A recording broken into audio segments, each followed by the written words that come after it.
Bangkay ho ng minor de edad nakitang palutang-lutang sa dagat, yung sinasabing may kinalaman o responsable rito ay arestado ng mga otoridad. Alamin natin ang buong kwento niyan sa balita ng Bombo Radio Tacloban.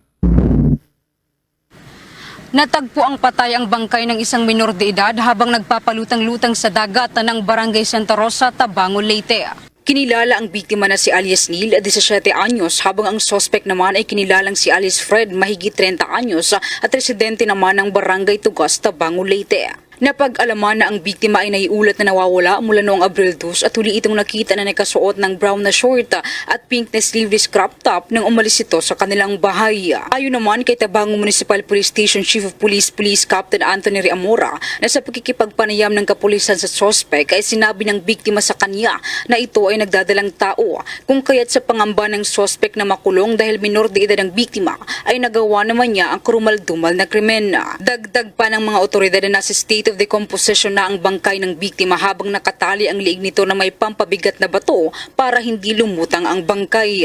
Ayon din sa mga saksi ay huling nakita ang biktima bago ito mawala ay kasama ang kanyang nobyo na hinihinalang pumatay sa biktima. Nabatid din na ilang araw ding nanatili sa bahay ng suspect ang biktima bago naman ang insidente. Ongoing investigation natin at nung nai-report na plus alarm ito nga nawala ito, talaga continuous yung investigation at paghahanap ng pulisya, ng pamilya ng biktima. Last option ko, nabigay ako ng instruction nga kung pwede, matulungan tayo sa mga mangingisda, baka nasa dagat lang ito.